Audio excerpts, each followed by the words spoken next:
Hello students, मैं अनुमित्रा ma'am नया उजाला social foundation से। एंड आज हम वेदर एंड क्लाइमेट मौसम और जलवायु का 5th पार्ट पढ़ेंगे।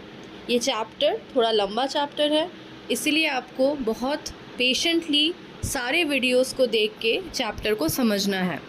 ये आखिरी पार्ट है, पार्ट 5। इसमें हम एयर प्रेशर, विंड, ह्यूमिडिटी और रेनबो को डिस्कस करेंगे। तो let's start. How does air pressure affect weather? यानी एयर प्रेशर हमारे मौसम को, हमारे वेदर को कैसे प्रभावित करता है? वायु दाब। Okay, air pressure is defined as the pressure exerted by the weight of air on the earth surface.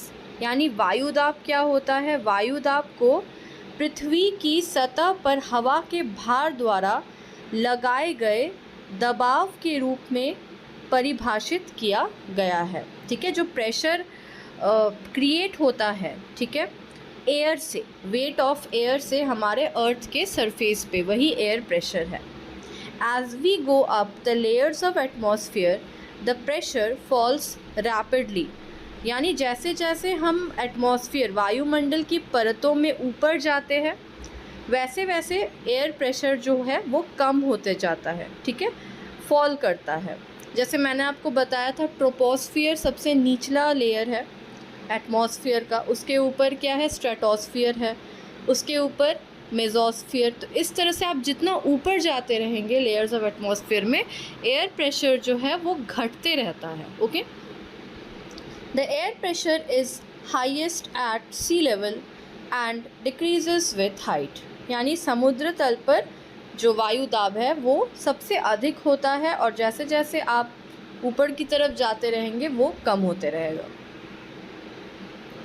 Measured with a barometer. वायु दाब को कैसे मेजर किया जाता है, कैसे मापा जाता है?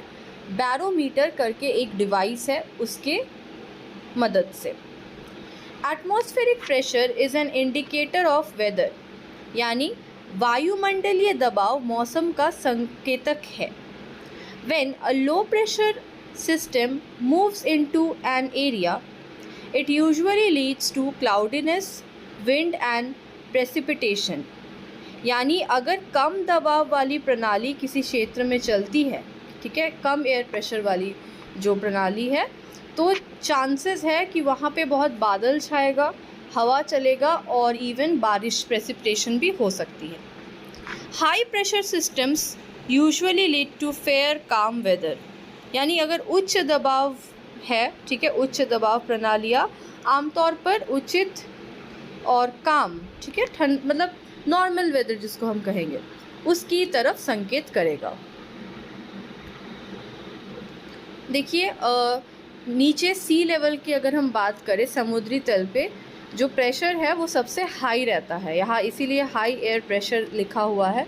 और आप जितना ऊपर जाते रहेंगे, जैसे यहाँ पे एक पहाड़ है, ठीक है, सबसे ऊपर आप पहाड़ के चल जाओगे तो जो है एयर प्रेशर लो होते जाएगा। ठीक है, और राइट साइड में ये बैरोमीटर है जिससे एयर प्रेशर नापा जाता है इस डिवाइस से। नेक्स्ट है, how does the ocean affect weather? ठीक है, ओशियन हमारे वेदर को कैसे अफेक्ट करता है? महासागर। Ocean currents affect the temperature of the land they pass by. ठीक है, ओशन करेंट जो होता है वो आसपास के जो एरियाज़ है जहाँ पे महासागर मौजूद है, आसपास के एरिया के तापमान को कंट्रोल करता है। ठीक है, अगर कोल्ड ओशन करंट चले, महासागर से अगर ठंडी ओशन करंट चलेगी तो जो है वो कूलिंग इफेक्ट देगा, यानी आसपास का जो जगह है वो भी ठंडा होगा। ठीक है, और अगर वार्म ओशन करंट्स चलता है तो जगह भी गर्म होगा, वार्मिंग इफेक्ट होगा। Temperature changes affect pressure which then creates wind. और यही जो तापमान में बदलाव है, ठीक है, कभी ठंड कभी गर्म, इससे क्या होता है? प्रेशर में इफेक्ट होता है, एयर प्रेशर में, जिसी के कारण हवा, विंड जो है वो चलता है। विंड ब्लोज दिस कूलिंग और warming effect over the land. और क्या होता है कि यही हवा समुंदर से ज़मीन की तरफ, ठीक है, उस कूलिंग या वार्मिंग इफेक्ट को लेके आता है। देखिए, महासागर की धाराएं उस भूमि के तापमान को प्रभावित करती है जिसके पास से वो गुजरती है। शीत महासागर की धाराएं शीतलन प्रभाव है जिसका, और गर्म महासागर की धाराएं जो है वो वार्मिंग प्रभाव देती है।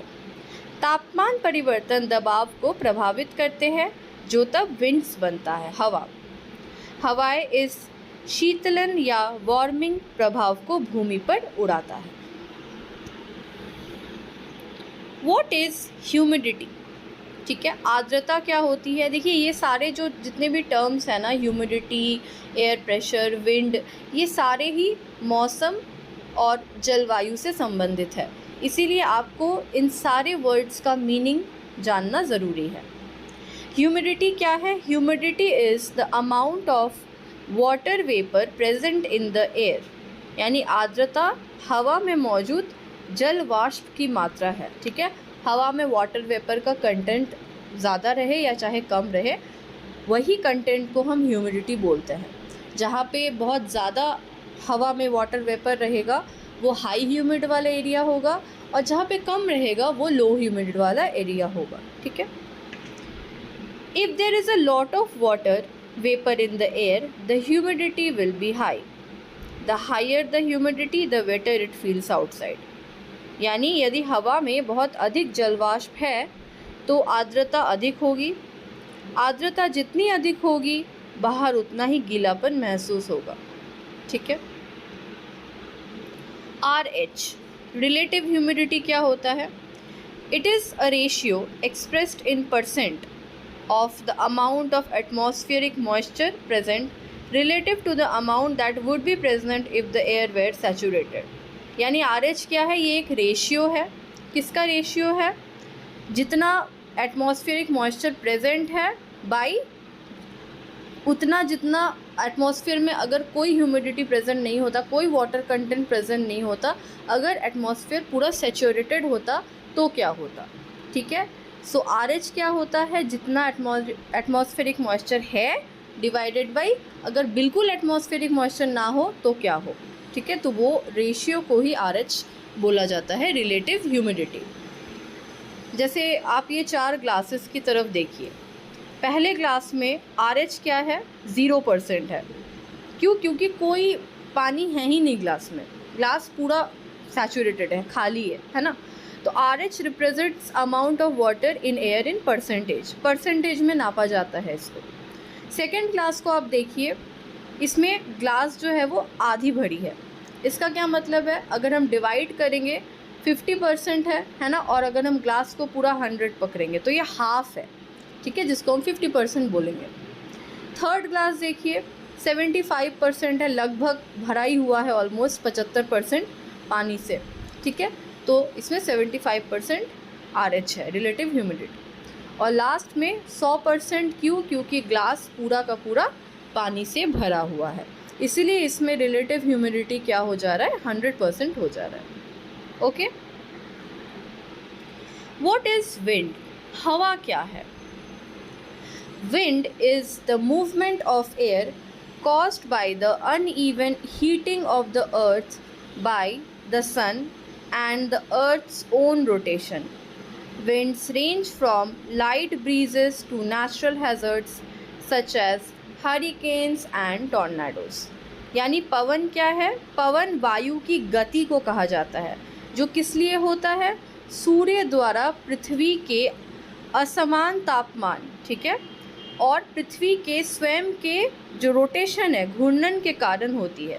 आपको पता है अर्थ घूम रहा है, रोटेट हो रहा है, ठीक है, उसमें सन भी पड़ता है, सन का हीट पड़ रहा है, सन का लाइट पड़ रहा है, और ये जो अनइवन हीटिंग हो रहा है, कभी थोड़ा ज़्यादा किसी जगह में, कभी थोड़ा कम, ये क्या कर रहा है? मूवमेंट ऑफ एयर कर रहा है, और यही मूवमेंट ऑफ एयर बनाता है विंड को, हवा को। ठीक है, winds ranges from light breezes, मतलब हल्की हवाओं से लेकर तूफान, बवंडर जैसे प्राकृतिक खतरों का अलग अलग हो सकता है ना। विंड अगर बहुत धीरे विंड चल रही है तो वो ब्रीज़ है, हल्का हवा, और वही विंड अगर बहुत ज़्यादा तेज़ मान लो चली तो हरिकेन्स जैसी चीज़ें भी आ सकती है ना, तूफान, बवंडर। A breeze is a light wind. Breeze क्या होता है? हल्की हवा ना, धीमी गति से जो हवा बहती है उसको हम कहते हैं ब्रीज। और a gale is a very strong wind. बहुत तेज़ मान लो हवा चल रही है तो उसको हम कहते हैं गेल। ठीक है, और यही बवंडर और तूफानों का कारण बनता है। नेक्स्ट है रेनबोज। ठीक है, what are rainbows? Rainbows are caused by sunshine on rain drops. ठीक है, यानी जो धूप की किरणें हैं जब वो रेन ड्रॉप्स पे पड़ती है, बारिश के ड्रॉप्स पे पड़ती है, इसी से रेनबो का फॉर्मेशन होता है। वाइट लाइट, यानी जो जो कलर वाला लाइट है, जो नॉर्मल वाइट लाइट होता है, वो क्या होता है? रिफ्रैक्ट हो जाता है, बेंड हो जाता है और ये 7 कलर्स फॉर्म करता है as it enters and exits the drop. ठीक है, पानी को जैसे वो क्रॉस करता है, बोल सकते हो पानी यहाँ पे मिरर की तरह काम कर रहा है ना, और 7 कलर को वो बाहर निकाल रहा है। To see a rainbow you must have the sun behind you and rain drops in the air. हमको रेनबो कब दिखाई देगी? अगर सन हमारे पीछे है, ठीक है, और जो रेन ड्रॉप्स है वो हवा में है। तो आज के लिए इतना ही स्टूडेंट्स। आई होप आपको ये सारे टर्म्स बहुत अच्छे से समझ में आ गए हैं। Thank you.